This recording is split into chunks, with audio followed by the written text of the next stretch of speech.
Hello what's up students, welcome back to my channel CC Mantra education Ajmer. तो student, आज हम class 11th accounts का जो चैप्टर पढ़ने जा रहे हैं, इस चैप्टर का नेम है अकाउंटिंग इक्वेशन। तो चलिए स्टूडेंट्स, इस चैप्टर को पढ़ना हम शुरू करते हैं।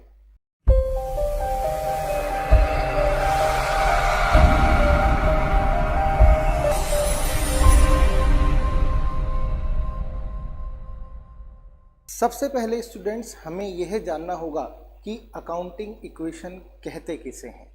तो अकाउंटिंग इक्वेशन का मतलब होता है असेट्स इज इक्वल्स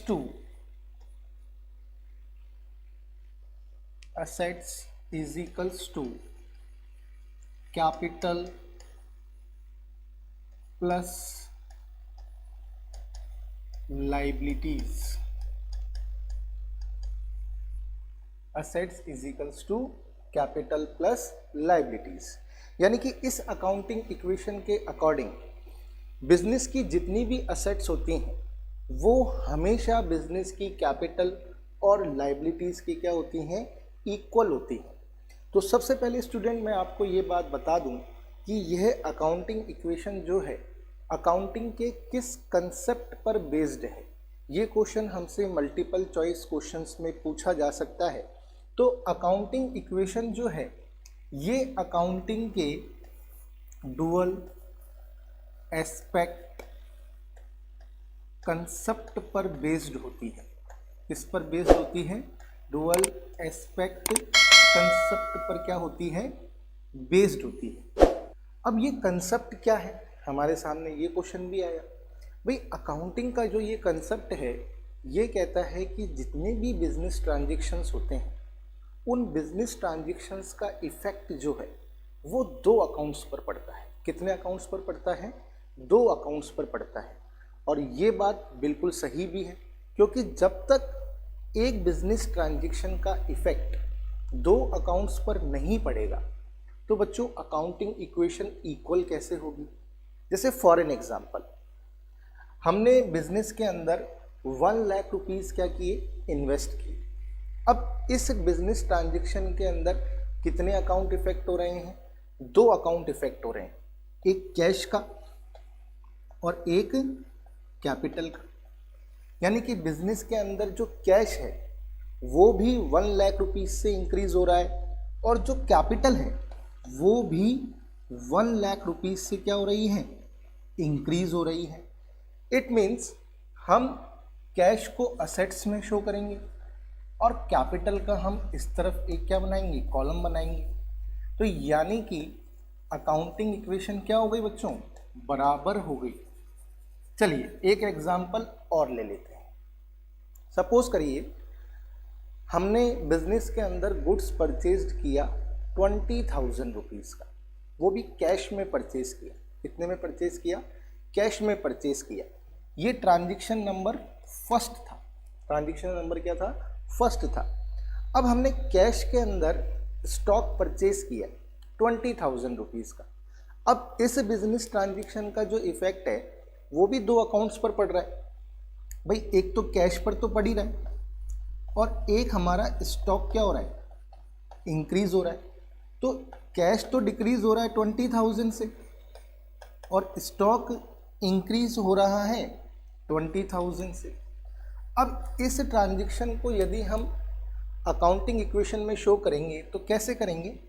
हम क्या करेंगे, एक स्टॉक का जो कॉलम है वो यहाँ पर बना देंगे और हम शो करेंगे ट्रांजैक्शन नंबर 2।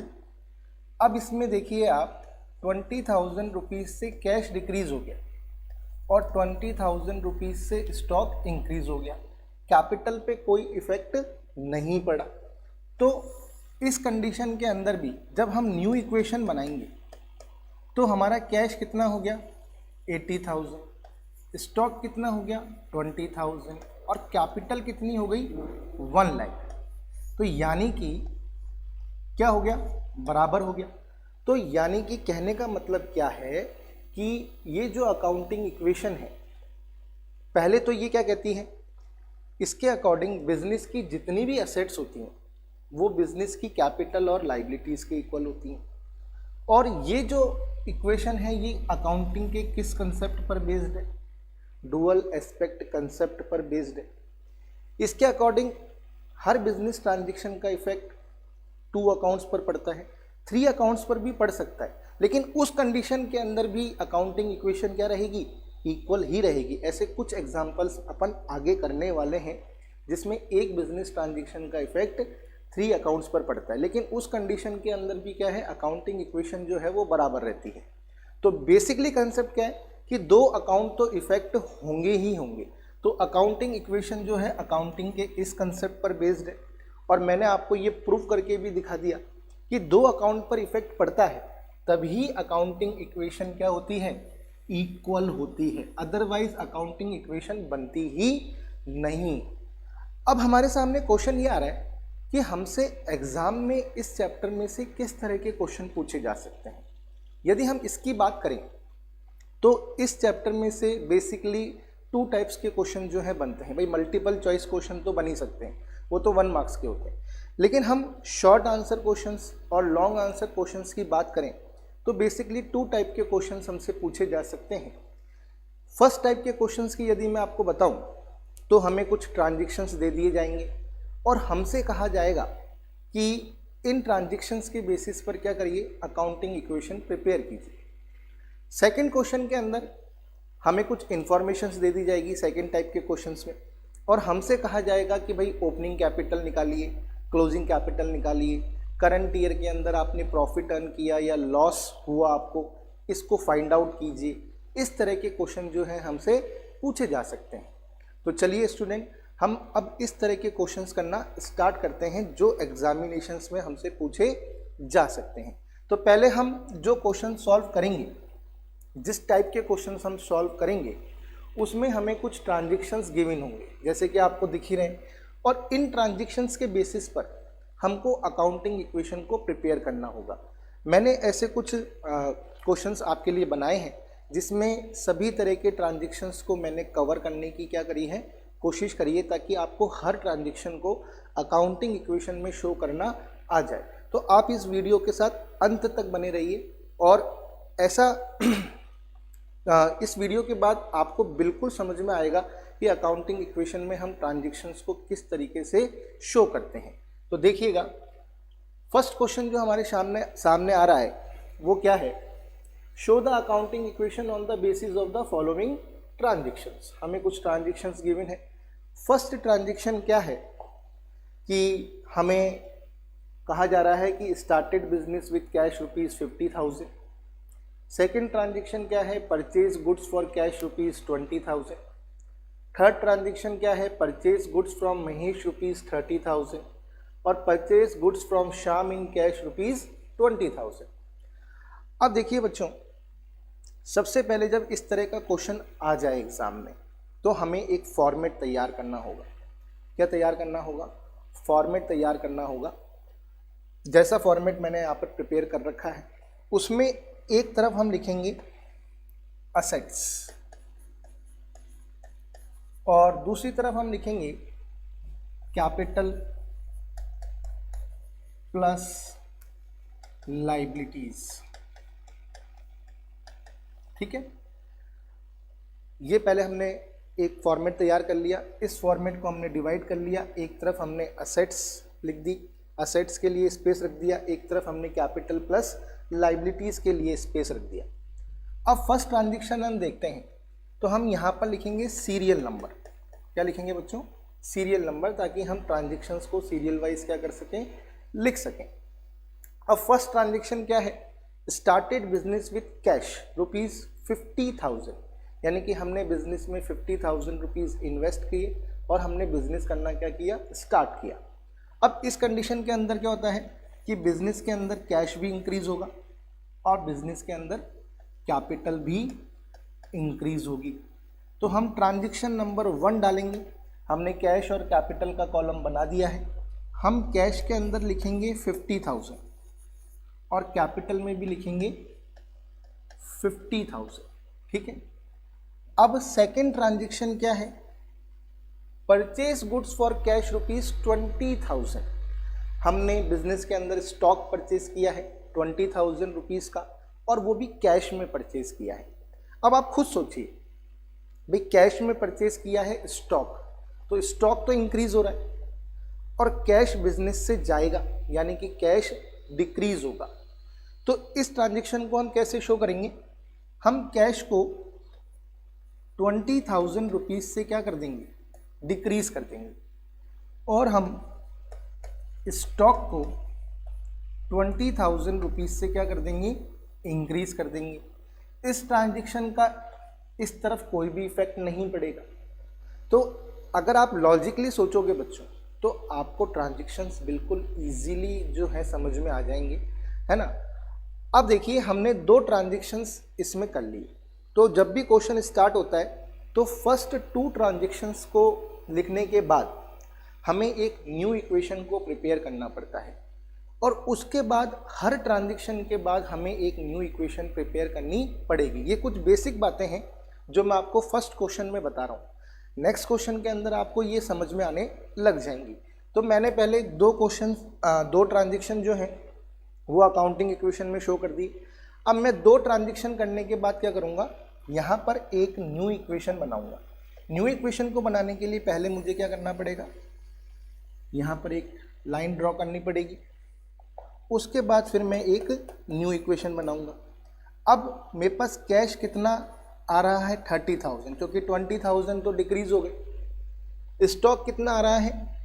20,000, और कैपिटल कितनी आ रही है? 50,000। अब न्यू इक्वेशन के अंदर आप अपने क्वेश्चन को, आंसर को चेक भी कर सकते हो कि भाई अगर ये बराबर हो रहा है तो इसका मतलब आपने जो ट्रांजेक्शन लिखे हैं वो बिल्कुल सही लिखे हैं। तो देखिए, यहाँ पर 50,000 हो रहा है और यहाँ पर भी 50,000 हो रहा है। इसका मतलब जो फर्स्ट 2 ट्रांजेक्शन्स मैंने शो किए हैं वो मैंने बिल्कुल सही शो किए हैं। अब देखिए, transaction number 3, purchase goods from Mahesh ₹30,000। अब देखो बच्चों, यहाँ पर नाम दे रखा है कि हमने महेश से 30,000 रुपये का 30,000 रुपीज़ का स्टॉक जो है वो परचेज किया है। जब तक नाम के साथ कैश वर्ड गिवन नहीं हो, हम इसे क्रेडिट ट्रांजेक्शन ही मानेंगे। किस तरह का ट्रांजेक्शन मानेंगे? क्रेडिट ट्रांजेक्शन ही मानेंगे। इसके नीचे वाला ट्रांजेक्शन आप देख सकते हैं, वो भी बिल्कुल सेम है, लेकिन यहाँ पर शाम के साथ कैश वर्ड क्या है? गिवन है। तो यहाँ पर क्या है? हमने शाम से गुड्स परचेज किया है लेकिन कैश में किया है, लेकिन यहाँ पर महेश के साथ कैश वर्ड गिवन नहीं है। तो जब नेम के साथ कैश वर्ड गिवन नहीं होता तो उसे हमेशा क्रेडिट ट्रांजेक्शन ही ट्रीट किया जाता है। ये कुछ बेसिक बातें हैं, और ये बेसिक बातें आपके जर्नल एंट्रीज में भी बहुत काम आने वाली है स्टूडेंट्स, इसे अभी ही आप समझ लीजिए। तो जब तक नेम के साथ कैश वर्ड गिवन नहीं होगा हम उसे क्रेडिट ट्रांजेक्शन ही मानते हैं। तो यानी कि इसका मतलब है हमने 30,000 रुपीज़ का गुड्स जो है वो महेश से क्रेडिट में परचेज किया है। अब इस ट्रांजेक्शन का इफेक्ट अकाउंटिंग इक्वेशन में हम कैसे शो करेंगे? भाई, स्टॉक इंक्रीज हो रहा है, ये बात बिल्कुल सही है, लेकिन अब हमने कैश में तो खरीदा नहीं है, तो कैश तो डिक्रीज हो नहीं रहा, लेकिन महेश हमारा क्रेडिटर बन गया है। महेश हमारा क्या बन गया है? क्रेडिटर बन गया है। यानी कि क्रेडिटर जो है वो लाइबिलिटी में आते हैं, क्योंकि हमें इन फ्यूचर उसे पेमेंट करना पड़ेगा। तो हमारी लाइबिलिटी भी इंक्रीज हो गई है, यानी कि स्टॉक भी इंक्रीज हो गया है और लाइबिलिटी भी इंक्रीज हो गई है। तो हम क्या करेंगे?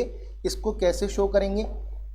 हम स्टॉक के अंदर 30,000 रुपीज़ ऐड कर देंगे, और हम लाइबिलिटी साइड में एक नया कॉलम बनाएंगे और हम यहाँ पर लिखेंगे क्रेडिटर्स। क्या लिखेंगे बच्चों? क्रेडिटर्स। अब यहाँ पर हम लिख देंगे 30,000।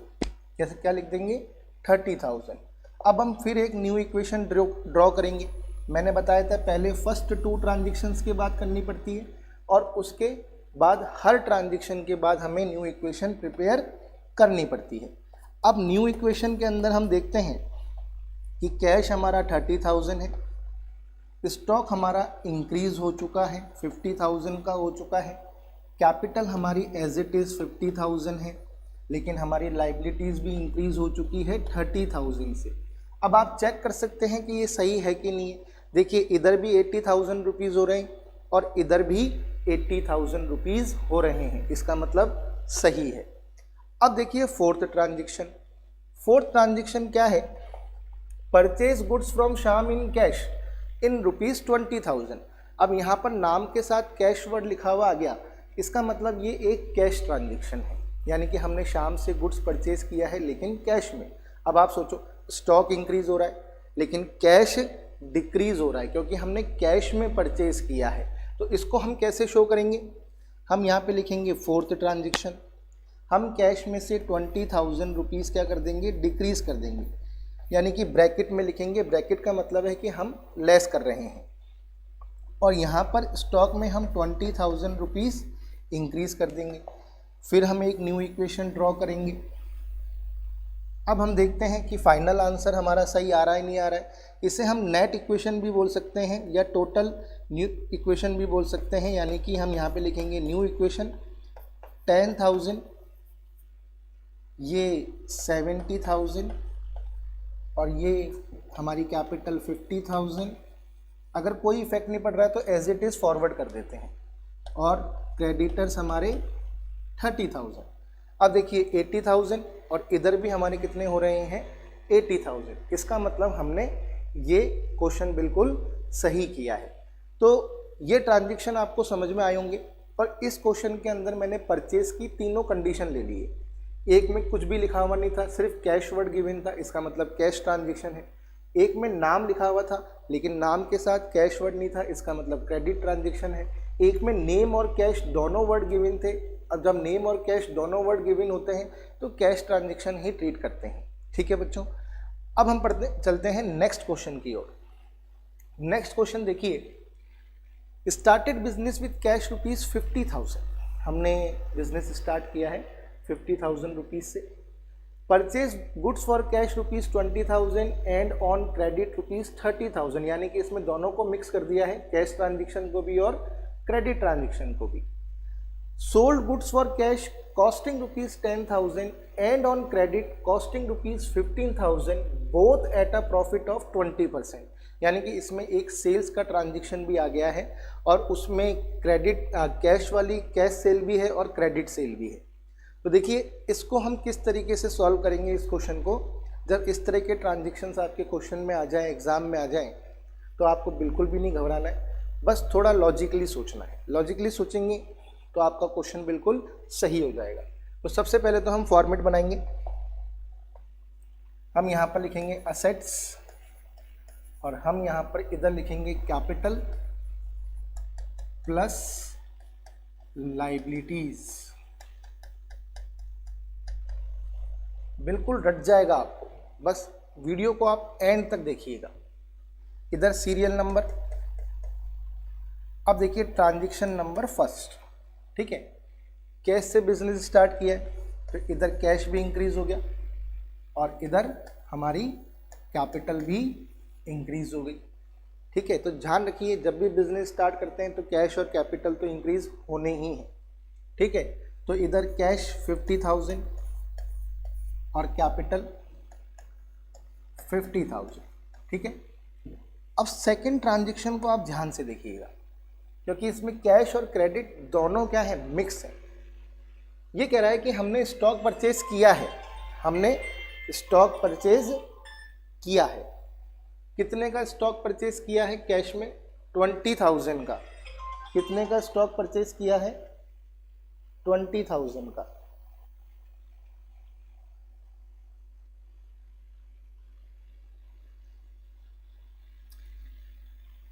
तो कितने का स्टॉक परचेज किया है? 20,000 का, और कैश में परचेज किया है, और क्रेडिट में कितने का परचेज किया है? 30,000 का। तो कुल मिला के आप देख सकते हो कि हमने 50,000 का स्टॉक परचेज किया है, 20,000 का कैश में और 30,000 का क्रेडिट में, ठीक है। तो हम क्या करेंगे, यहाँ पर स्टॉक में लिखेंगे 50,000 रुपीज़। स्टॉक में क्या लिखेंगे? 50,000 रुपीज़ हम क्या करेंगे? स्टॉक में लिख देंगे, ठीक है। स्टॉक में क्या लिख देंगे 50,000 रुपीज़ लिख देंगे, क्योंकि भाई टोटल स्टॉक हमारे पास कितना आ रहा है 20 + 30 यानी कि 50,000 रुपीज़। ठीक है, अब हमने कैश में परचेज किया है 20,000 का, तो हमारा कैश डिक्रीज होगा कितने से 20,000 रुपीज़ से। भाई जो हमने कैश में परचेज किया है तो उससे तो हमारा कैश ही डिक्रीज होगा। ठीक है, हमने 30,000 का क्रेडिट में परचेज किया है, तो इसका मतलब हमारे क्रेडिटर्स क्या हो जाएंगे इंक्रीज हो जाएंगे। क्रेडिटर्स क्या हो जाएंगे इंक्रीज हो जाएंगे, तो यहाँ पर हम लिख देंगे क्रेडिटर्स कितने 30,000। अब देखिए फाइनल इफेक्ट क्या आ रहा है, बिल्कुल भी कहीं भी घबराने की जरूरत नहीं कि सर 2 ट्रांजैक्शन मिक्स आ गए कैसे सॉल्व होगा ये। तो भाई अल्टीमेटली फाइनल इफेक्ट देखो, फाइनल इफेक्ट क्या है 50,000 का स्टॉक इंक्रीज हो रहा है, बिल्कुल हो रहा है, 50,000 से स्टॉक को इंक्रीज कर दो। अब इस 50,000 में से 20,000 का हमने पेमेंट कर दिया, तो भाई कैश को डिक्रीज कर दो। 30,000 का हमने पेमेंट नहीं करा है तो क्रेडिटर्स को क्या कर दो इंक्रीज कर दो। अब न्यू इक्वेशन देखते हैं। न्यू इक्वेशन 30,000 का हमारा कैश हो गया, स्टॉक हमारा 50,000 का हो गया, कैपिटल हमारी 50,000 की हो गई और क्रेडिटर्स 30,000 के हो गए। ठीक है, अब देखिए इधर 80 हो रहा है और इधर भी 80,000 हो रहे हैं। लास्ट ट्रांजेक्शन देखिए, sold goods for cash costing ₹10,000। अब हमने कैश में कितना गुड्स बेचा है 10,000 का, और हमने क्रेडिट में कितना गुड्स बेचा है 15,000 का, both at a profit of 20%। यानी कि हमने ये कॉस्ट प्राइस है, हमने 10,000 का माल 20% के प्रॉफिट पर और 15,000 का माल भी 20% के प्रॉफिट पर बेचा है। यानी कि 10,000 का गुड्स जो है उसमें 20% ऐड करके, और जो 15,000 का गुड्स है उसमें भी हमने 20% ऐड करके बेचा है। ठीक है, तो देखिए फाइनली हमारे पास से गुड्स कितने का गया 10,000 और 15,000 यानी कि 25,000 का गुड्स हमारे पास से गया। तो हम स्टॉक में से कितने लेस कर देंगे, हम स्टॉक में से लेस कर देंगे 25,000 रुपीज़, क्योंकि स्टॉक में से हमेशा जो है बच्चों ध्यान रखना कॉस्ट प्राइस को लेस करते हैं। किसको लेस करते हैं कॉस्ट प्राइस को हमेशा लेस करते हैं। भूल मत जाना कहीं सेलिंग प्राइस को लेस मत कर देना, क्योंकि जब आपने स्टॉक को कॉस्ट प्राइस पर रिकॉर्ड किया है तो इसमें से लेस भी हमेशा क्या होगी कॉस्ट प्राइस ही होगी, इसका आपको ध्यान रखना है।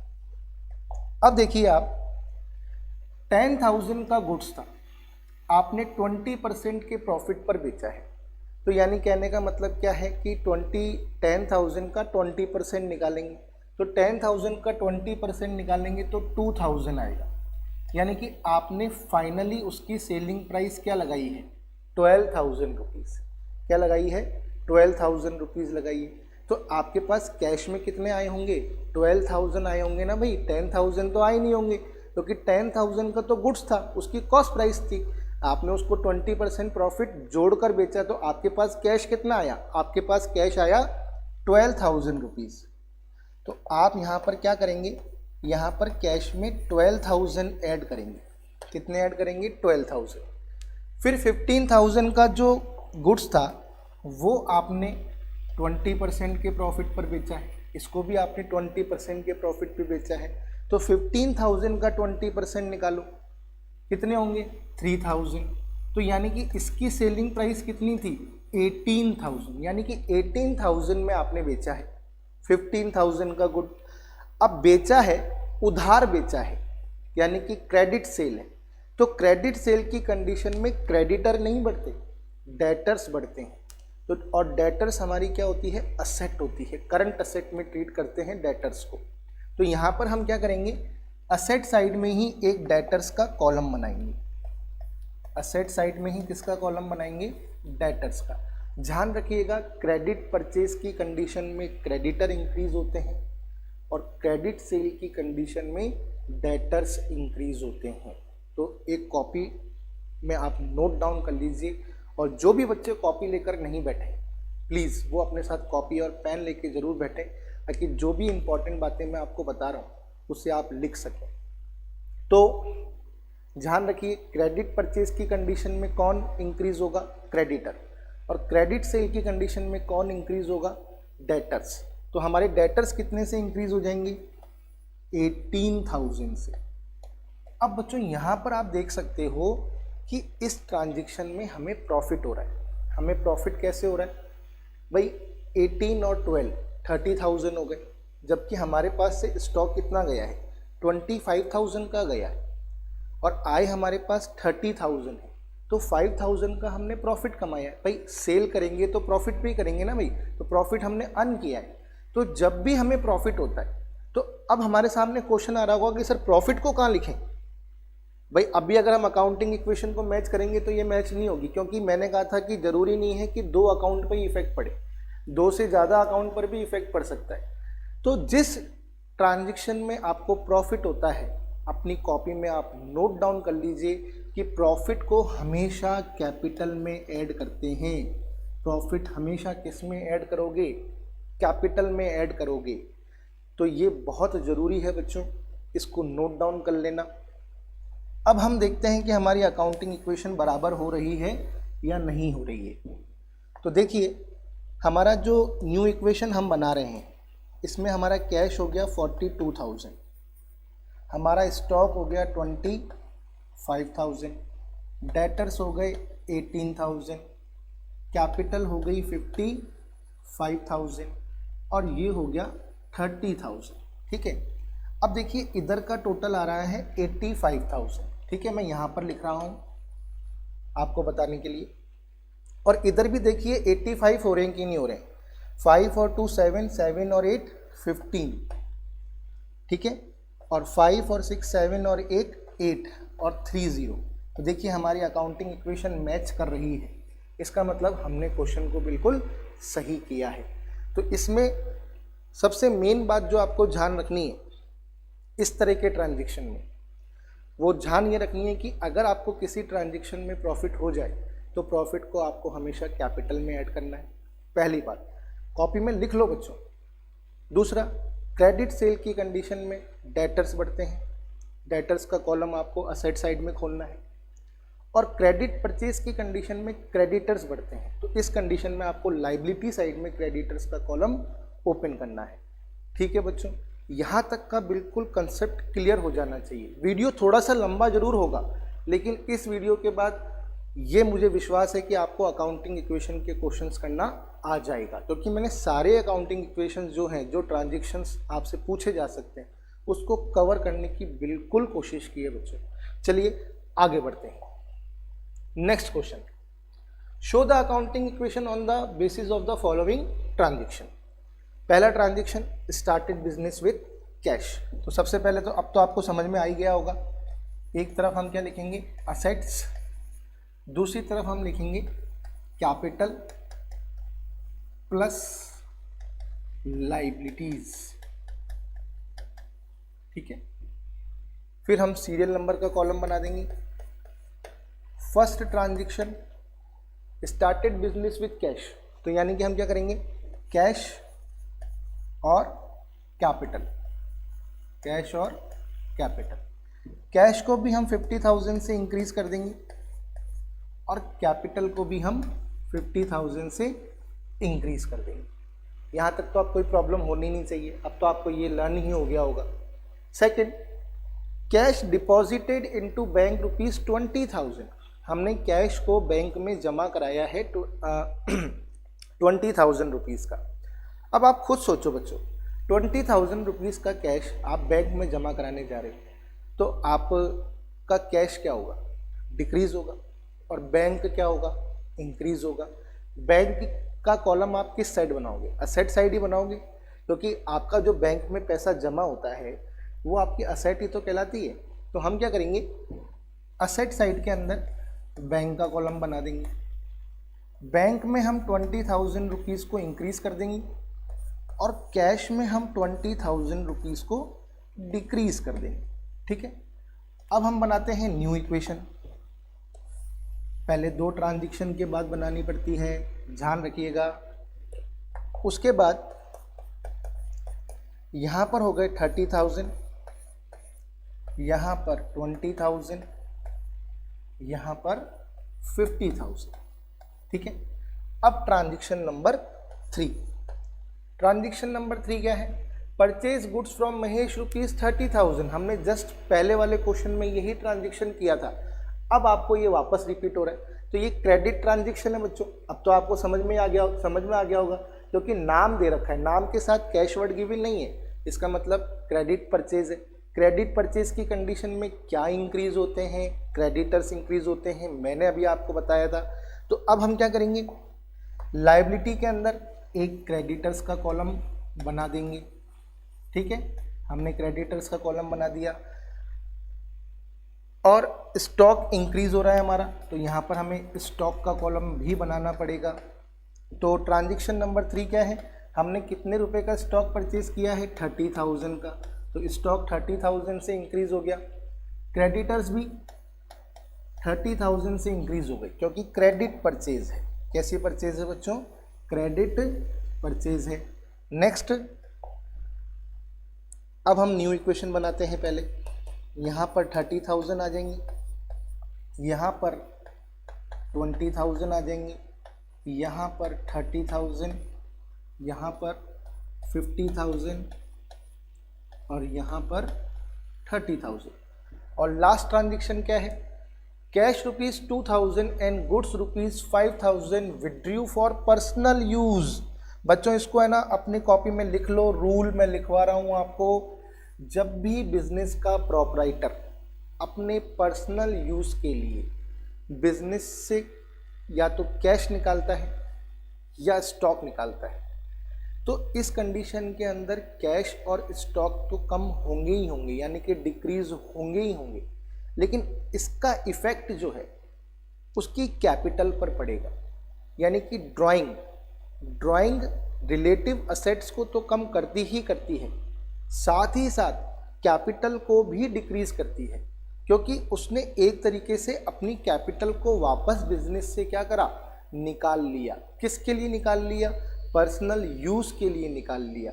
तो ड्राइंग हमेशा कैपिटल में से लेस की जाती है। ये सेकंड बात जो मैं बता रहा हूँ, जैसे मैंने फर्स्ट बात आपको बताई थी कि प्रॉफिट को कैपिटल में ऐड करते हैं, तो हम ये भी नोट डाउन कर लीजिए, ड्राइंग हमेशा कैपिटल में से लेस होती है और रिलेटिव असेट्स में से तो लेस होगी ही होगी, क्योंकि वो तो डिक्रीज हो ही रहे हैं। अब इसने कैश कितना निकाला है? इसने कैश निकाला है 2,000 रुपीज़, तो कैश 2,000 से क्या हो जाएगा? कम हो जाएगा। गुड्स इसने कितने निकाले हैं? 5,000 रुपीज़, तो गुड्स भी 5,000 से क्या हो जाएंगे? कम हो जाएंगे। ठीक है। और कैपिटल में से हम 7,000 रुपीज़ कम कर देंगे, क्योंकि ड्राइंग किस में से लेस होती है? कैपिटल में से लेस होती है। अब हम न्यू इक्वेशन बना के देखते हैं कि हमारी फाइनल इक्वेशन जो है वो सही आ रही है कि नहीं आ रही है। तो यहाँ पर 28,000, यहाँ पर 20,000, यहाँ पर 25,000, यहाँ पर 43,000 और यहाँ पर 30,000। तो 43 और 30 कितने होते हैं बच्चों? 73,000। ठीक है। और यहाँ पर भी हम देख लेते हैं, 8 और 5 13, 3 2 5 2 7 73 हो रहा है, यानी कि 73,000। यानी कि हमारा क्वेश्चन सही है, हमने सही तरीके से बिल्कुल सॉल्व किया है। तो ये बातें आपको यहाँ तक जो बातें लिखवा रहा हूँ बिल्कुल नोट डाउन करते जाइएगा और इसकी प्रैक्टिस भी आपको करनी है। ठीक है। आगे next, show the accounting equation on the basis of the following transaction. अब देखिए, फर्स्ट ट्रांजैक्शन सबसे पहले तो वही हम असेट्स और इधर लिख लेंगे capital plus liabilities, capital plus liabilities. इधर हम करेंगे serial number, transaction number first, started business with cash. अब तो ये आपको बिल्कुल लर्न हो गया होगा, कैश कैपिटल। कैश को भी हम 50,000 रुपीज़ से इंक्रीज़ कर देंगे और कैपिटल को भी हम 50,000 रुपीज़ से इंक्रीज़ कर देंगे। सेकेंड ट्रांजेक्शन क्या है, इन्वेस्टेड इन शेयर्स ₹20,000। अब इसको आप समझना भाई, हर जना, चाहे वो बिजनेसमैन हो चाहे वो एम्प्लॉय हो, अपनी इनकम का कुछ पार्ट जो है हमेशा इन्वेस्ट करता है फ्यूचर के लिए। कई जने एफडीज करवा लेते हैं बैंक्स में, कई जने गोल्ड परचेज कर लेते हैं और कई जने कैपिटल मार्केट में इन्वेस्ट कर देते हैं। तो यहाँ पर जो इन्वेस्टमेंट है वो कैपिटल मार्केट का इन्वेस्टमेंट है, यानी कि जो प्रोप्राइटर है उसने क्या किया है, 20,000 रुपीज़ शेयर्स में इन्वेस्ट कर दिए हैं, यानी कि उसने शेयर मार्केट से शेयर क्या कर लिए हैं, परचेज कर लिए हैं, ताकि इन फ्यूचर जब भी उनकी प्राइस बढ़े तो वो उसे बेचकर प्रॉफिट कमा सके। तो एक तरीके से ये इन्वेस्टमेंट है। अब इन्वेस्टमेंट किस में काउंट होगा, असेट्स में काउंट होगा, लेकिन उसने ये शेयर्स किस में खरीदे, कैसे खरीदे हैं, कैश में खरीदे हैं, यानी कि कैश उसके पास से गया होगा। तो एक असेट इंक्रीज हो रही है और एक असेट डिक्रीज हो रही है। तो हम कैश को क्या कर देंगे, हम कैश को तो कर देंगे डिक्रीज, और हम शेयर्स को क्या कर देंगे, इंक्रीज। ठीक है, अब हम बनाएंगे न्यू इक्वेशन।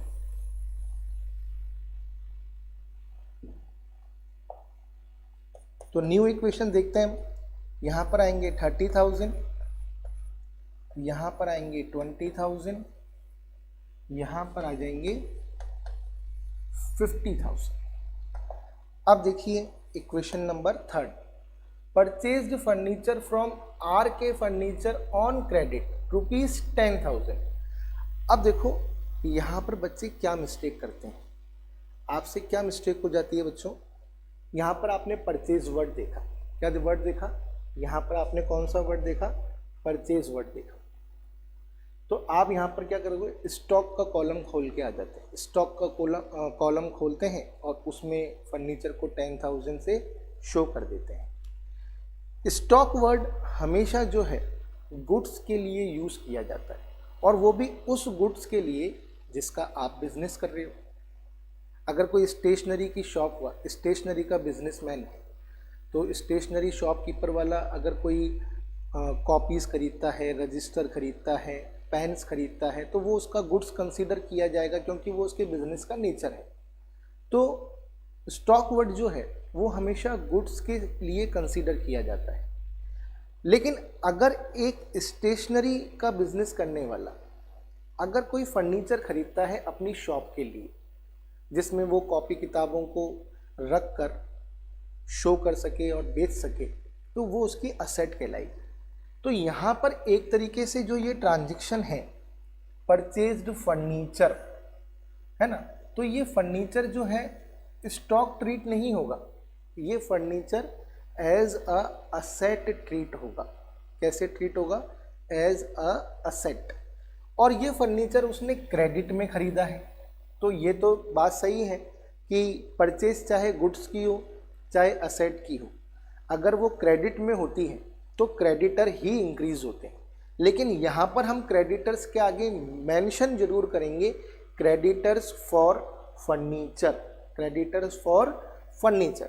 तो हम इस ट्रांजैक्शन को कैसे शो करेंगे, यहाँ पर हम एक फर्नीचर का कॉलम बनाएंगे, स्टॉक का कॉलम नहीं बनाना है, furniture as a asset treat किया जाएगा। और यहाँ पर हम लिखेंगे क्रेडिटर्स फॉर फर्नीचर। अगर स्टॉक के क्रेडिटर्स होते तो केवल क्रेडिटर्स लिख देते, काम चल जाता है, लेकिन स्पेसिफिक क्रेडिटर है इसलिए हमने यहाँ पर लिखा है क्रेडिटर्स फॉर फर्नीचर। अब हमने कितने का फर्नीचर परचेज किया है क्रेडिट के अंदर, हम देख लेते हैं। हमने 10,000 का परचेज किया है, तो हम यहाँ पर लिखेंगे 10,000 और क्रेडिटर्स में भी लिखेंगे 10,000। अब हम न्यू इक्वेशन बना लेते हैं। तो न्यू इक्वेशन देख लेते हैं। यहाँ पर 30,000 आ जाएंगे, यहाँ पर 20,000, यहाँ पर 10,000, यहाँ पर 50,000 और यहाँ पर 10,000। अब देखते हैं transaction number 4, cash paid to R K furniture. अच्छा ट्रांजैक्शन है बच्चों। In full settlement ₹9,700। अच्छा ट्रांजैक्शन है, ध्यान से देखिएगा, इस तरह का ट्रांजैक्शन आपको एग्जाम में दिया जा सकता है। अब देखिए, हमने आरके फर्नीचर से 10,000 का फर्नीचर क्रेडिट में खरीदा था, तो हमें उसको 10,000 रुपीज़ पे करने चाहिए। लेकिन यहाँ पर क्या वर्ड लिखा हुआ है? Full settlement. फुल सेटलमेंट का मतलब है हमने फाइनल सेटलमेंट में उसको 9,700 रुपीज़ पे किए, यानी कि 300 रुपीज़ का हमको एक तरीके से डिस्काउंट रिसीव्ड हो गया है। क्या रिसीव्ड हो गया है? डिस्काउंट रिसीव्ड हो गया है। यानी कि जब भी फुल सेटलमेंट वर्ड लिखा हुआ आए तो आप समझ जाइएगा या तो यहाँ पर डिस्काउंट रिसीव्ड है या यहाँ पर डिस्काउंट अलाउड है। लेकिन यहाँ पर आपको साफ दिख रहा है कि अलाउड नहीं है, रिसीव्ड है, हमें मिला है। एक तरीके से हमें फ़ायदा हो रहा है, प्रॉफिट हो रहा है। अब प्रॉफिट किस में ऐड करेंगे? मैंने बताया था प्रॉफिट हमेशा किस में ऐड किया जाता है? कैपिटल में ऐड किया जाता है। तो अब हम इस ट्रांजैक्शन को कैसे दिखाएंगे? भाई देखिए, हमारे पास से कैश कितना गया? हमारे पास से कैश गया 9,700। तो हम यहाँ पर क्या करेंगे? 9,700 ही लिखेंगे, 10,000 मत लिख देना, क्योंकि जो गया है वही तो लिखेंगे। लेकिन क्रेडिटर्स हमारे फाइनली सेटल्ड हो चुके हैं, यानी कि अब हमें इन फ्यूचर आरके फर्नीचर को कुछ भी नहीं देना। तो यहाँ पर तो हम क्या करेंगे?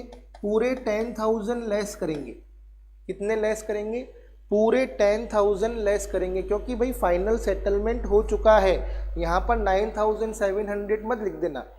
यदि आप यहाँ पर 9,700 लिख दोगे तो 300 से उसका अकाउंट ड्यू चलता रहेगा, जबकि फाइनल सेटलमेंट हमने कर दिया है। तो हम यहाँ पर 10,000 लिखेंगे, ठीक है। लेकिन कैश में हम 9,700 ही लिखेंगे, क्योंकि हमारे पास से जो रियली में जो कैश गया है हम तो वो ही माइनस करेंगे। अब 300 का जो प्रॉफिट हो रहा है उसे हम कैपिटल में ऐड कर देंगे। अब हम देखते हैं कि भाई हमारी फाइनल इक्वेशन राइट आ रही है कि नहीं आ रही है। अब देखो, न्यू इक्वेशन 0 0 10 में से 7 3 0 और 20,300, ये 20,000, ये 10,000, यहाँ पर हो जाएगा आपका 49,700 और ये नील। अब इधर तो 49,700 हो रहे हैं। अब इधर देखते हैं कि इधर भाई 49,700 हो रहे हैं कि नहीं हो रहे, कहीं मिस्टेक तो नहीं हुई है हमसे।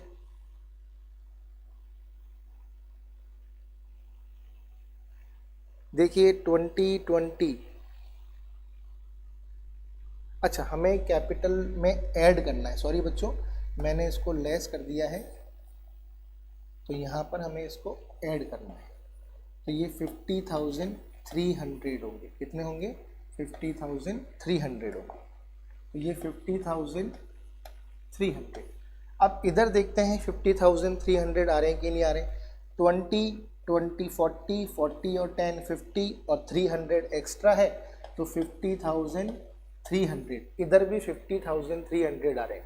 इसका मतलब हमारा क्वेश्चन राइट चल रहा है और राइट है। तो यहाँ पर आपको मैंने 2-3 बातें समझाई इस क्वेश्चन में। एक तो जब भी आप कोई असेट परचेज करते हो तो असेट का कॉलम आपको ओपन करके उसे शो करना है, चाहे वो शेयर्स हो, चाहे वो फर्नीचर हो, चाहे वो कुछ भी हो।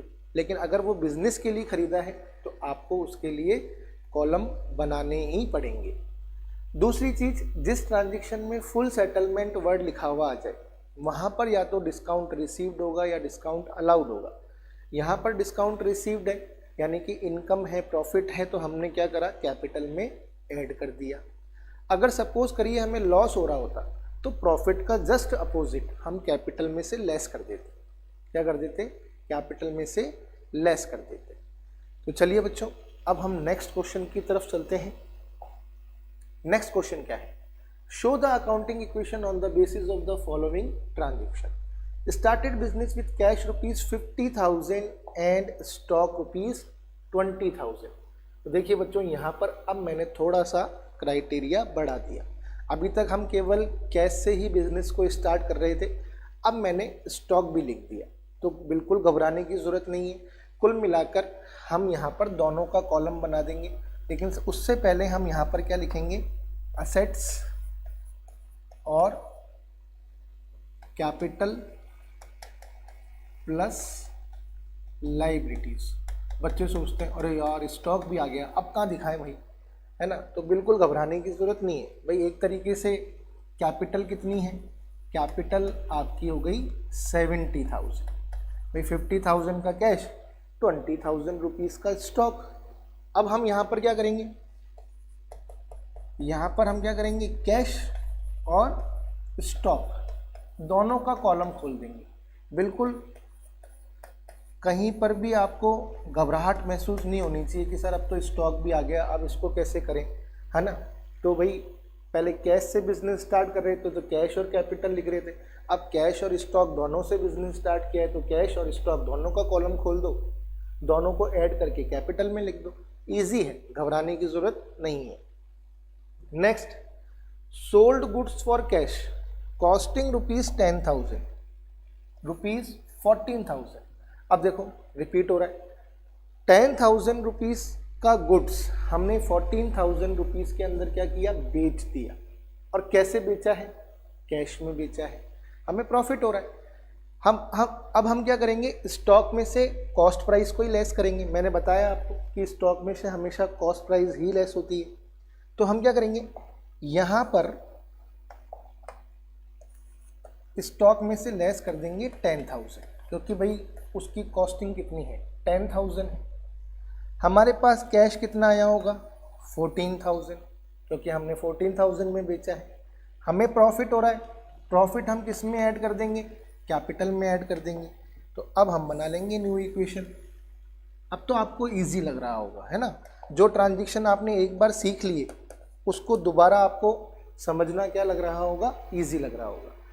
तो इजी लग रहा है बच्चों, आपको मेरा ये वीडियो समझ में आ रहा है तो कमेंट सेक्शन में ज़रूर बताइएगा, क्योंकि आपके कमेंट ही मेरे लिए मोटिवेशन का काम करेंगे, ताकि मैं आपके लिए ज़्यादा से ज़्यादा वीडियो जो हैं अवेलेबल करा सकूं और आप अकाउंट्स को ईजीली समझ पाएँ। ठीक है, तो चलिए, तो यहाँ तक अपन ने सेकेंड ट्रांजेक्शन को देख लिया। अब थर्ड ट्रांजेक्शन क्या है, रेंट रिसीव्ड। देखो बच्चों, रेंट हमने रिसीव्ड किया है 5,000 का। अब इनकम हो गई, हमें क्या हो गई, इनकम हो गई। भाई हमारी कोई प्रॉपर्टी थी, हमने उसको रेंट पे दे दिया, अब हमें वहाँ से रेंट मिल रहा है, तो हमारे लिए इनकम है। अब इनकम है तो रेंट हमको मिला, तो हमारा कैश तो इंक्रीज होगा ही होगा। लेकिन दूसरा इफेक्ट कहाँ दिखाएं, भाई बिजनेस के अंदर हमने कमाया, तो जैसे मैंने आपको बताया प्रॉफिट को हम कैपिटल में ऐड करते हैं, तो इनकम को भी कैपिटल में ही ऐड करेंगे। इसको भी आप लिख लीजिए कि प्रॉफिट कैपिटल में ऐड होता है, इनकम कैपिटल में ऐड होती है, लॉस कैपिटल में लेस होता है, एक्सपेंसेस आगे आएंगे तो वो कैपिटल में ही लेस करेंगे। ठीक है, और ड्राइंग में आपको बता चुका हूँ कि ड्राइंग भी कैपिटल में क्या होती है, लेस होती है। तो प्रॉफिट इनकम हुआ है, हमें इनकम कितनी हुई है 5,000 की। तो पहले तो न्यू इक्वेशन बनाओ। न्यू इक्वेशन क्या आई बच्चों, 64,000, यहाँ पर स्टॉक हो गया 10,000, कैपिटल हो गई 74,000। अब हमने रेंट कितना रिसीव्ड किया है 5,000, और हम कैपिटल को भी कितने से इंक्रीज कर देंगे 5,000। तो मैंने आपको बता दिया कि इनकम हमेशा किस में ऐड करते हैं, कैपिटल में ऐड करते हैं। चलिए अब देखते हैं न्यू इक्वेशन। 69,000, 10,000 और 79,000। नेक्स्ट ट्रांजेक्शन क्या है, डिविडेंड रिसीव्ड ₹4,000। अब देखो ये भी रिसीव्ड है, ये भी रिसीव्ड है। डिविडेंड पहली बात तो होता क्या है, अभी मैंने आपको कुछ देर पहले बताया था कि हमने दूसरी कंपनी के शेयर्स परचेज कर ली, ठीक है। जब हम किसी कंपनी के शेयर परचेज करते हैं, यानी कि किसी कंपनी के शेयर्स में इन्वेस्टमेंट करते हैं, तो वो कंपनी हमने जितने रुपीस के शेयर्स परचेज किए हैं और वो कंपनी करंट ईयर में जितना प्रॉफिट अर्न करती है उसमें से कुछ प्रॉफिट हमें देती है। तो हमें हमारे खरीदे हुए शेयर्स पर जो भी इनकम कंपनी की तरफ से रिसीव्ड होती है पर ईयर, वो डिविडेंड कहलाता है। क्या कहलाता है? डिविडेंड। जैसे कि सपोज करो आपने कोई बैंक में एफडी करा रखी है, तो आपको अपने फिक्स्ड डिपॉजिट के ऊपर इंटरेस्ट मिलता है, तो इंटरेस्ट आपकी इनकम कहलाएगी, क्योंकि इंटरेस्ट आपको मिल रहा है, आप दे नहीं रहे हो। उसी तरह कंपनी आपको आपके इन्वेस्टमेंट के ऊपर जो इनकम देती है वो डिविडेंड कहलाती है, ठीक है। तो डिविडेंड भी हमारे लिए क्या है? इनकम है। अब हम क्या करेंगे, इसमें भी हमारा क्या है? कैश इंक्रीज होगा। वैसे तो डिविडेंड हमेशा चेक के फॉर्म में ही मिलता है, तो डिविडेंड रिसीव्ड ₹4000 है ना, तो वैसे तो डिविडेंड हमेशा क्या है? कैश के रूप में ही मिलता है, सॉरी चेक के फॉर्म में ही मिलता है, यानी कि बैंक का कॉलम होना चाहिए था यहाँ पे। एक काम करते हैं, अपन इसको डिविडेंड की जगह मान लेते हैं कमीशन रिसीव्ड। क्या मान लेते हैं? Commission received. हालांकि मैंने आपको डिविडेंड का मीनिंग समझा दिया, लेकिन आप इसको चेंज कर लीजिएगा, कमीशन रिसीव्ड। अगर डिविडेंड रिसीव्ड भी अपन लिख सकते हैं, लेकिन उसके लिए यहाँ पर बैंक का कॉलम होता तो ज़्यादा सही रहता, क्योंकि डिविडेंड कंपनी आपको घर पे कैश देने नहीं आएगी, वो आपके बैंक में ट्रांसफ़र कर देती है। आजकल तो ऑनलाइन ट्रांसफ़र हो जाता है, ठीक है ना। तो डिविडेंड हमेशा कैसे मिलता है? डिविडेंड हमेशा जो है वो चेक के फॉर्म में ही मिलता है, ठीक है ना, यानी कि चेक रिसीव्ड होता है तो बैंक इंक्रीज होना चाहिए। तो हम यहाँ पे कमीशन कर लेते हैं, तो बात एक ही है, ये भी इनकम ही है, तो हम यहाँ पे लिख देंगे 4000 रुपीज़। क्या लिख देंगे? 4000 रुपीज़, ठीक है। अब हम देख लेते हैं न्यू इक्वेशन। हमारी न्यू इक्वेशन मैच हो रही है कि नहीं हो रही है? यहाँ पर हो गए 73, यहाँ पर हो गए 10 और यहाँ पर हो गए 83। तो इधर भी 83,000 हो रहे हैं और इधर भी 83,000 हो रहे हैं। इसका मतलब हमने करेक्ट सॉल्व किया है। तो थोड़ा सा आप कंफ्यूज मत होना बच्चों, डिविडेंड भी ट्रांजैक्शन होता है, लेकिन उसके लिए यहाँ पर बैंक कॉलम होता तो सही रहता। मैं कैश में ऐड करने के बजाय उसे बैंक में ऐड करता तो ज़्यादा सही लगता, ठीक है ना। इसलिए मैंने यहाँ पर डिविडेंड काट के कमीशन लिख दिया है। बात एक ही है, कैसे? क्योंकि ये भी इनकम का ट्रांजैक्शन है और मैंने इसको दोबारा इनकम के ट्रांजैक्शन में ही कन्वर्ट किया है, तो कमीशन रिसीव्ड भी हमारे लिए इनकम ही है। अब देखिए next question, show the accounting equation on the basis of the following transaction. Started business with cash, stock, goods loss by fire, paid salary और पेड ऑफिस रेंट। देखिए कुछ बच्चों, इस क्वेश्चन के अंदर क्या है, एक तो लॉस का ट्रांजैक्शन आ गया और दो एक्सपेंसेस के ट्रांजैक्शन भी आ गए। तो देखिए इस क्वेश्चन को हम कैसे सॉल्व करेंगे। सबसे पहले तो हम लिख लेंगे assets is equals to capital plus liabilities, ठीक है। इधर अपन लिख लेंगे सीरियल नंबर। हमने बिजनेस स्टार्ट किया है कैश और स्टॉक से, तो कैश और स्टॉक, और इधर हम लिख लेंगे कैपिटल। क्या लिख लेंगे? कैपिटल। 50,000 और 30,000, तो कैपिटल कितनी हो गई हमारी? 80,000। ट्रांजैक्शन नंबर सेकंड क्या है? Goods lost by fire ₹10,000। अब हमारा जो स्टॉक है वो डिस्ट्रॉय हो गया है, यानी कि उसमें आग लग गई है और वो डिस्ट्रॉय हो चुका है। तो जिस तरह मैंने आपको बताया था बच्चों कि प्रॉफिट को हम कैपिटल में ऐड करते हैं, उसी तरह हम लॉस को कैपिटल में लेस करते हैं, और ये बात मैं आपको लिखवा चुका हूँ। और स्टॉक भी डिक्रीज होगा क्योंकि स्टॉक हमारा जल चुका है, तो हम स्टॉक में से कितने लेस करेंगे? 10,000। और हम कैपिटल में से भी कितने लेस करेंगे? 10,000। तो हम न्यू इक्वेशन क्या आएगी? 50,000 20,000 और यहाँ पर आ जाएंगे 70,000। अब ट्रांजेक्शन नंबर 3 क्या है, पेड सैलरी ₹10,000 और पेड ऑफिस रेंट ₹5,000।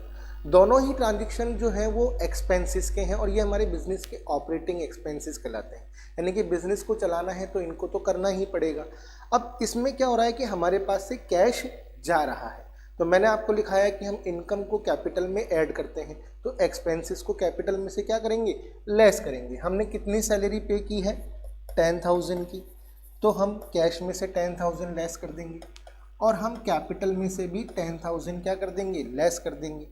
तो न्यू इक्वेशन देखते हैं, इधर हो गए 40,000, इधर हो गए स्टॉक में 20,000 और इधर कैपिटल कितनी हो गई, 60,000।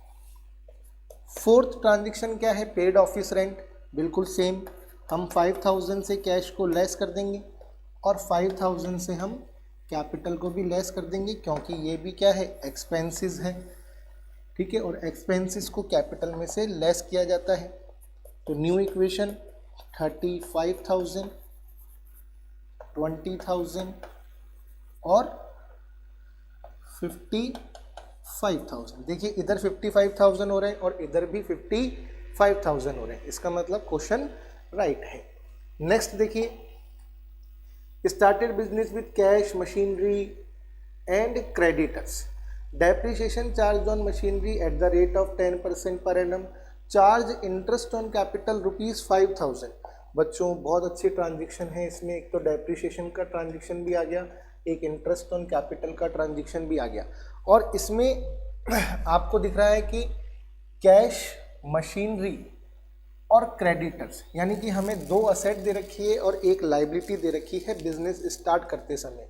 तो जब भी इस तरह का ट्रांजेक्शन आ जाए बिजनेस को स्टार्ट करने का, तो इसको किस तरीके से सॉल्व करेंगे, ध्यान से देखिएगा। अब इधर हम पहले तो असेट्स और capital plus liabilities, serial number हमने कैश, मशीनरी और इधर हम लिख देंगे एक कॉलम छोड़ के क्रेडिटर्स, क्योंकि भाई इधर तो कैपिटल आएगी। अब देखिए कैश कितना, कैश है 50,000, मशीनरी हमने कितनी 40,000, ठीक है, क्रेडिटर्स कितने 5,000। तो 2 असेट है, यानी कि टोटल हमने 90,000 रुपीज़ की असेट को बिजनेस में इन्वेस्ट किया है, लेकिन साथ ही साथ हमने 5,000 रुपीज़ की लाइबिलिटीज़ को भी इंट्रोड्यूस किया है। तो अल्टीमेटली यदि हम फाइनली देखें तो हमने बिजनेस के अंदर कितने रुपए की कैपिटल को इन्वेस्ट किया है। तो जब भी इस तरह की कंडीशन हो जाए तो आप क्या करिए, असेट्स में से लाइबिलिटीज़ को माइनस कर दीजिए, यानी कि असेट्स हो रही है 90,000 की और क्रेडिटर्स कितने के हैं 5,000 के, यानी कि हमने बिजनेस के अंदर 85,000 रुपीज़ की नेट कैपिटल को क्या किया है, इंट्रोड्यूस किया है। तो जब भी ऐसी सिचुएशन बन जाए तो असेट्स में से लाइबिलिटीज़ को माइनस करके आप क्या निकाल लेंगे, कैपिटल को फाइंड आउट कर लेंगे। तो कैपिटल कितनी आ गई 85,000। और देखो बच्चों एक सीधी सीधी सी बात है, assets is equals to capital plus liability होती है।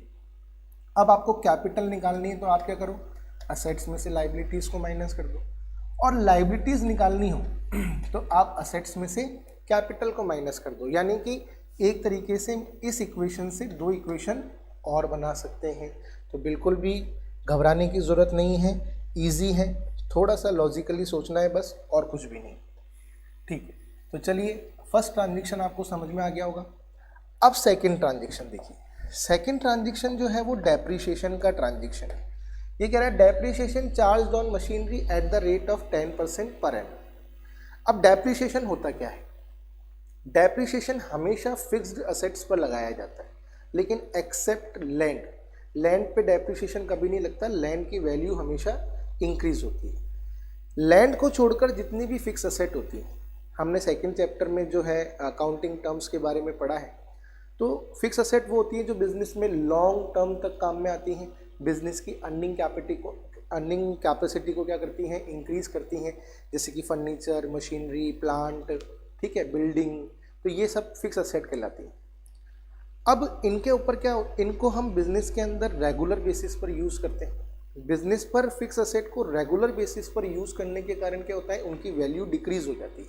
सपोज कीजिए आज आपने कोई बाइक शोरूम प्राइस पर खरीदी, तो क्या आपको 1 साल बाद उसके उतने ही पैसे मिल जाएंगे जितने पैसे आपने खरीदते समय पे किए थे? बिल्कुल नहीं मिलेंगे, क्योंकि आपने उसको 1 साल यूज़ करने के बाद बेचा है। तो डेप्रिसिएशन हमेशा क्या होता है, फिक्स असेट की वैल्यूज़ को रिड्यूस करता है, और ये एक नॉन कैशेबल लॉस होता है, यानी कि हम सिर्फ फिक्स असेट की वैल्यू कम हो जाती है, कैश पर कोई इफेक्ट नहीं पड़ता है, केवल हम फिक्स असेट की वैल्यू को क्या करते हैं, डिक्रीज कर देते हैं।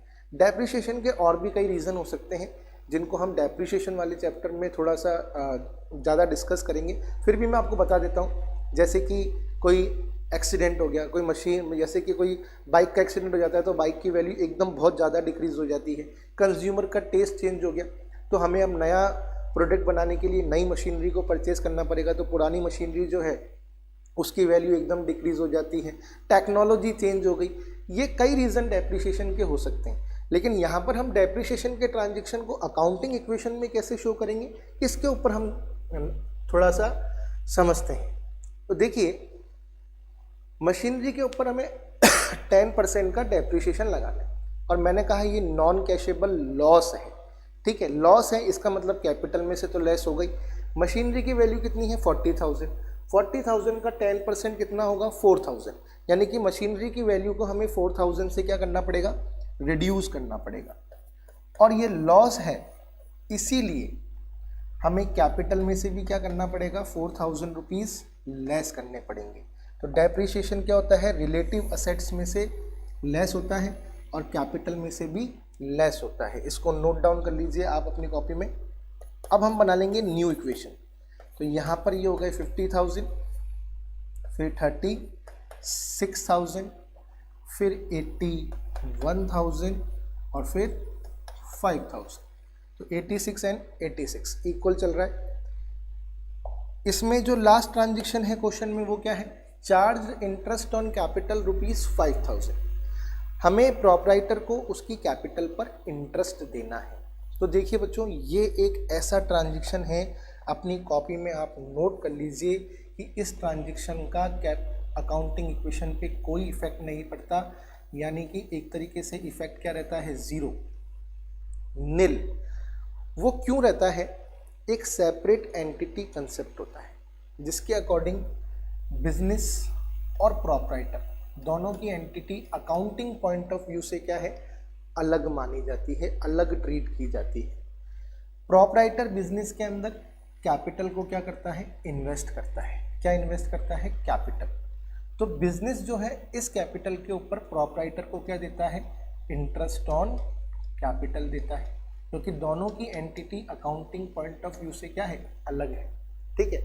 लेकिन बिजनेस प्रोप्राइटर को जो इंटरेस्ट ऑन कैपिटल है वो कैश में नहीं देता, वो उसकी कैपिटल को इंक्रीज कर देता है। भाई ठीक है, आपकी कैपिटल को हम इतने % से क्या कर देते हैं, इंक्रीज कर देते हैं।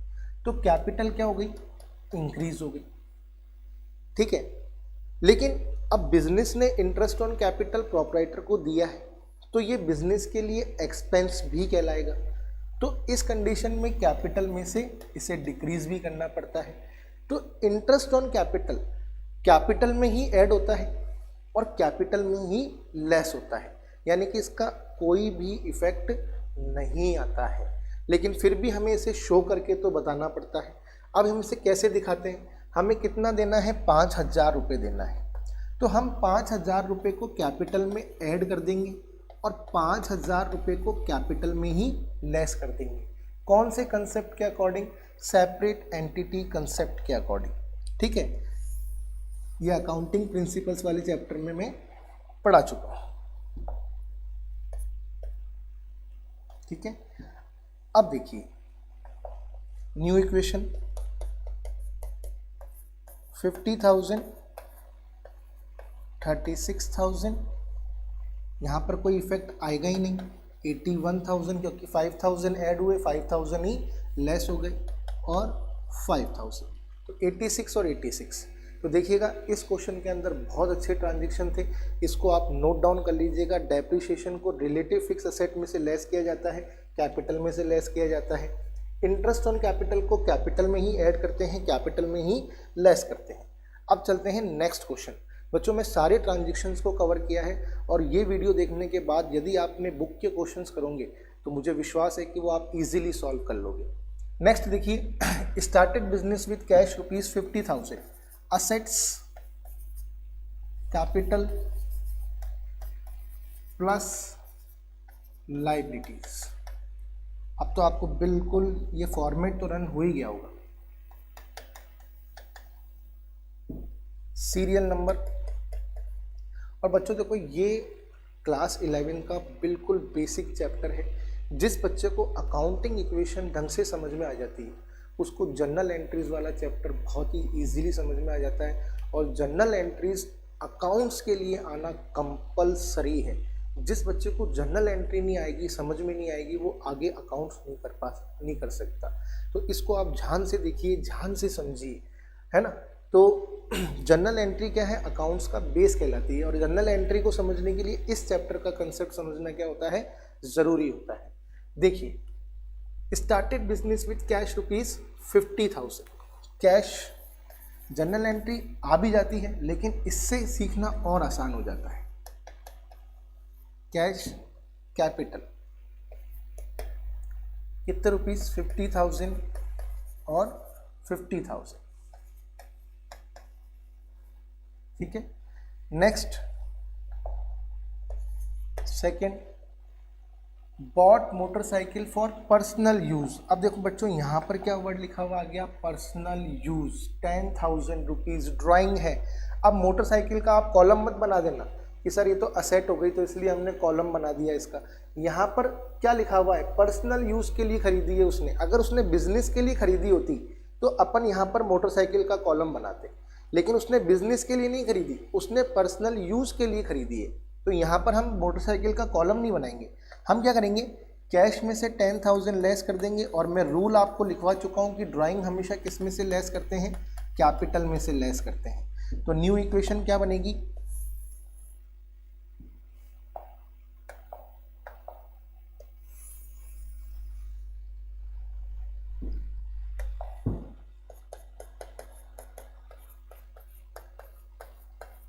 $40,000, 40,000। फिर third, charge interest on drawing. अब देखो बच्चों ये भी बिल्कुल उसी कंसेप्ट पर बेस्ड है जैसे इंटरेस्ट ऑन कैपिटल था। इसका भी अकाउंटिंग इक्वेशन पर कोई इफेक्ट नहीं आता। कैसे नहीं आता, वही बिजनेस और प्रोप्राइटर दोनों की एंटिटी सेपरेट मानी जाती है ना, अकाउंटिंग पॉइंट ऑफ व्यू से।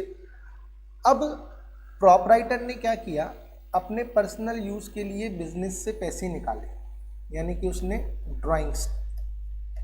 तो अब बिजनेस प्रोप्राइटर को ये कहता है कि भाई जब मैंने आपको आपकी कैपिटल पर इंटरेस्ट दिया है तो आपने जो ड्राइंग की है उस पर आप मुझे इंटरेस्ट दो। तो प्रोप्राइटर इंटरेस्ट ऑन ड्राइंग किसको देता है, बिजनेस को देता है, ठीक है। लेकिन ये भी कैश में नहीं देता, ये कहता है कि भाई आप मेरी ड्राइंग को इंक्रीज कर दो और ड्राइंग कैपिटल में से लेस कर देना, ठीक है। अब तो यानी कि इससे क्या होगा, ड्राइंग इंक्रीज होगी, क्या होगी, ड्राइंग इंक्रीज होगी। और ड्राइंग जाकर किस में लेस होगी, कैपिटल में से। तो हमें कैपिटल को लेस करना पड़ेगा, अल्टीमेटली हमें किसको लेस करना पड़ेगा, कैपिटल को लेस करना पड़ेगा। और इंटरेस्ट ऑन ड्राइंग बिजनेस को मिल रहा है, यानी कि बिजनेस के लिए इनकम भी है, तो यानी कि हमें कैपिटल को ऐड भी करना पड़ेगा। तो इंटरेस्ट ऑन ड्राइंग को भी हम कैपिटल में लेस भी करते हैं और कैपिटल में ऐड भी करते हैं। तो हम क्या करेंगे, 500 रुपीज़ को हम कैपिटल में ऐड कर देंगे और कैपिटल में ही लेस कर देंगे। तो क्या हुआ, कोई इफेक्ट पड़ेगा ही नहीं, बिल्कुल इफेक्ट क्या आएगा, नील आएगा। लेकिन फिर भी शो करके तो हमें दिखाना ही पड़ता है। तो न्यू इक्वेशन 40,000 और यहाँ पर भी 40,000। तो इसमें इंटरेस्ट ऑन ड्राइंग का रूल भी आप जो है नोट डाउन कर लो बच्चों, add in capital, less in capital, add in capital और लेस इन कैपिटल, और इंटरेस्ट ऑन कैपिटल का भी सेम ही रूल है। नेक्स्ट, अब ये जो लास्ट के 2 क्वेश्चन बचे हैं बच्चों, इसके बाद एक क्वेश्चन और है, ये थोड़े इंपॉर्टेंट है। इंपॉर्टेंट क्यों है? क्योंकि ये ट्रांजैक्शन बिजनेस अकाउंट एग्जामिनेशन में देते ही देते हैं। अब ये क्या है कि ध्यान से समझिएगा, एक ट्रांजैक्शन है आउटस्टैंडिंग एक्सपेंसेस, यानी कि आउटस्टैंडिंग एक्सपेंसेस, और रेंट पेड इन एडवांस ये है प्रीपेड एक्सपेंसेस का, ये है प्रीपेड एक्सपेंसेस। सैलरी आउटस्टैंडिंग है 2000 की, यानी कि जो हमें पे करनी है लेकिन अभी तक हमने पे नहीं की है। Prepaid rent paid in advance, यानी कि रेंट को हमने एडवांस में ही पे कर दिया है। तो जो आउटस्टैंडिंग एक्सपेंसेस होते हैं ये करंट ईयर से रिलेटेड होते हैं, लेकिन प्रीपेड एक्सपेंसेस जो हैं ये करंट ईयर से रिलेटेड नहीं होते, ये नेक्स्ट ईयर से रिलेटेड होते हैं। तो अब जब भी आउटस्टैंडिंग और प्रीपेड एक्सपेंसेस का ट्रांजैक्शन आ जाए तो सबसे पहले तो ये देखना कि जो आउटस्टैंडिंग एक्सपेंसेस हैं वो करंट ईयर से रिलेटेड होते हैं, प्रीपेड एक्सपेंसेस करंट ईयर से रिलेटेड नहीं होते हैं। अब क्योंकि ये एक्सपेंसेस करंट ईयर से रिलेटेड होते हैं तो भाई कैपिटल में से तो इन्हें लेस करना ही करना पड़ेगा, इसे कैपिटल में से तो हमें लेस करना ही पड़ेगा। लेकिन क्योंकि अभी तक हमने इसे पे नहीं किया है तो ये हमारी लायबिलिटी भी है, तो हमें इसे लायबिलिटी के को इंक्रीज करना पड़ेगा, यानी कि less in capital add in liability. Outstanding expenses का रूल क्या है? कैपिटल में से लेस करो और लायबिलिटी में शो करो। प्रीपेड एक्सपेंसेस की बात कर लेते हैं, ये करंट ईयर से रिलेटेड नहीं होते लेकिन हमने एडवांस में पे कर दिया है। अब एडवांस में पे कर दिया है भाई तो कैश तो गया होगा हमारे पास से, तो हमें इसे क्या करना पड़ता है? कैश में से लेस करना पड़ता है। अब क्योंकि हमने इसे एडवांस में पे कर दिया है तो ये एक फ्यूचर असेट हो गई है हमारे लिए। क्या हो गई है? एक फ्यूचर असेट हो गई है। तो इसे हमें क्या करना पड़ेगा? असेट में इंक्रीज करना पड़ेगा, यानी कि less in cash and shown in asset side. तो ये रूल आपको याद रखना है। तो चलिए बच्चों इस क्वेश्चन को हम करते हैं। देखिए सबसे पहले तो assets is equals to capital plus liabilities, ठीक है। सीरियल नंबर, कैश और capital. Transaction number first cash 50,000, capital 50,000। Transaction number 2 salary outstanding ₹2,000, और आउटस्टैंडिंग एक्सपेंसेस का रूल मैंने आपको क्या लिखाया? Less in capital shown in liability. तो इसे कैपिटल में क्या करो? लेस कर दो, क्योंकि ये करंट ईयर का एक्सपेंसेस है इसीलिए। और क्योंकि हमने अभी तक इसे पे नहीं किया है इसलिए हम इसके लिए लायबिलिटी में एक कॉलम भी बनाएंगे, आउटस्टैंडिंग सैलरी। ध्यान रखना, बहुत ही इंपॉर्टेंट ट्रांजैक्शन है और ये क्वेश्चन में पूछे जाते हैं कि बताइए आउटस्टैंडिंग एक्सपेंसेस को आप अकाउंटिंग इक्वेशन में किस तरीके से दिखाएंगे। अब न्यू इक्वेशन 50,000, 48,000 और 2,000। फिर transaction number 3 rent paid in advance. Prepaid expenses current year से रिलेटेड नहीं होते लेकिन हमने इन्हें एडवांस में पे कर दिया, इसलिए कैश तो गया हमारे पास से, तो कैश को तो हमें डिक्रीज करना ही है। अब ये हमारे लिए फ्यूचर असेट हो गई, तो हम क्या करेंगे?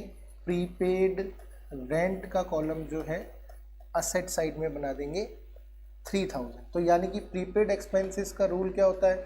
कॉपी में लिख लो बच्चों, less in cash and shown in asset side.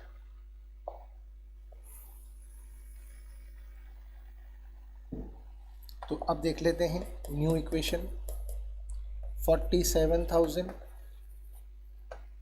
3,000, 48,000 और 2,000 बराबर है इक्वेशन। तो ध्यान रखना मोस्ट इंपॉर्टेंट ट्रांजैक्शन कहलाते हैं। आउटस्टैंडिंग एक्सपेंसेस का रूल आपको मैं फिर एक बार लिखवा रहा हूँ, लिख लो। Less in capital shown in liability side. Prepaid expenses का रूल क्या है? लेस इन कैश और चेक से दिया हो तो bank, and shown in asset side. अब देखिए लास्ट क्वेश्चन इस वीडियो का। अब ये जो ट्रांजैक्शन है, commission received in advance, advance में हमें कमीशन रिसीव्ड है, यानी कि इन रिसीव्ड वर्ड मतलब इनकम होती है ना, जिसके आगे रिसीव्ड वर्ड लिखा हुआ हो वो इनकम कहलाती है एक तरीके से, ठीक है ना। तो अब हमें एडवांस में रिसीव्ड हो गया तो ये कहलाएगी अनर्ड इनकम। क्या कहलाएगी? अनर्ड इनकम, यानी कि जो इनकम हमें एडवांस में रिसीव्ड हो जाती है वो अनर्ड इनकम कहलाती है। Interest earn but not received,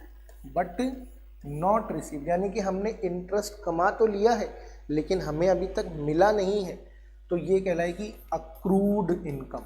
क्या कहलाएगी? Accrued income. तो अब इनका रूल ध्यान से देखिए।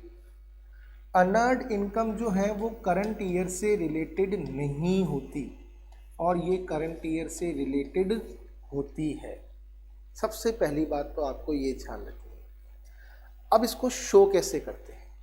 अनर्ड इनकम है, हमें एडवांस में रिसीव्ड हो गई है तो भाई कैश में तो प्लस करना ही पड़ेगा, ठीक है, क्योंकि मिल चुकी है ना, हमें कैश में मिल चुकी है तो हमें कैश तो बढ़ाना ही पड़ेगा। लेकिन अभी तक हमने सामने वाले का वर्क नहीं किया है, उसने हमें एडवांस में दे दिया है, ठीक है, अभी तक हमने उसको वर्क कंप्लीट करके नहीं दिया है, तो ये एक तरीके से हमारे ऊपर लाइबिलिटी है। तो इससे क्या करेंगे? इससे कैश भी इंक्रीज होगा और लाइबिलिटी भी इंक्रीज होगी, ठीक है। अक्रूड इनकम, अक्रूड इनकम को हम कैसे करेंगे? हमने कमा ली, करंट ईयर से रिलेटेड है, ठीक है, तो भाई कैपिटल में तो ऐड करना ही पड़ेगा, कैपिटल में तो ऐड करना ही पड़ेगा क्योंकि करंट ईयर की इनकम है, इसलिए कैपिटल में ऐड होगी। लेकिन हमें मिली नहीं, हमें मिलेगी, तो एक तरीके से हमारी असेट हो गई, तो इसे हमें असेट में, इससे हमें असेट्स को इंक्रीज करना पड़ेगा। तो अनर्ड इनकम का रूल क्या हुआ? Less in cash and shown in liability side. Accrued income का रूल क्या हुआ? Less in capital and shown in asset side. ये चार रूल आप बिल्कुल रट के जाना एग्जाम के अंदर, आउटस्टैंडिंग, प्रीपेड, अक्रूड, अनर्ड, क्योंकि ये ट्रांजैक्शन एग्जाम में जरूर देते हैं बच्चों, तो इसलिए इन चारों के रूल तो आपको रट के ही जाने, ठीक है। थोड़ा सा कंसेप्चुअली भी मैंने इसको आपको समझाने का प्रयास किया है, लेकिन जैसे जैसे आप अकाउंट्स आगे चैप्टर्स में सीखते जाओगे और जब आप ultimately final account with adjustment वाला चैप्टर पढ़ोगे तो आपको ये बिल्कुल एकदम क्लियर हो जाएगा, ठीक है। Assets is equals to capital plus liabilities, ये एडजस्टमेंट्स कहलाते हैं एक्चुअली बच्चों, ठीक है। सीरियल नंबर में सबसे पहले हम कैश और कैपिटल, हमने बिजनेस स्टार्ट किया है 50,000, capital 50,000, transaction number 1। Transaction number 2, commission received in advance. अब अनर्ड इनकम का मैंने रूल क्या लिखवाया? Add in cash shown in liability. तो इस 2,000 को कैश में ऐड कर दीजिए और लाइबिलिटी में एक कॉलम बना दीजिए अनर्ड कमीशन।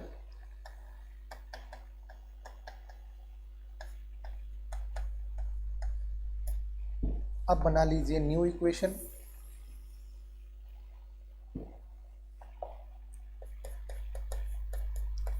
$48,000 सॉरी 52,000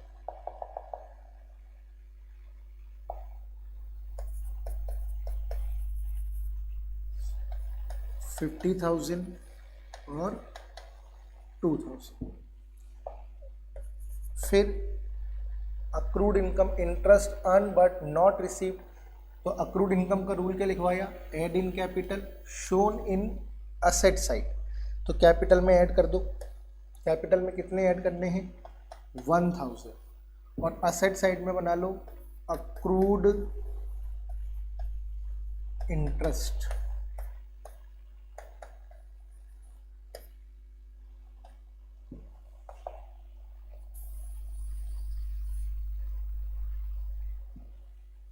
तो न्यू इक्वेशन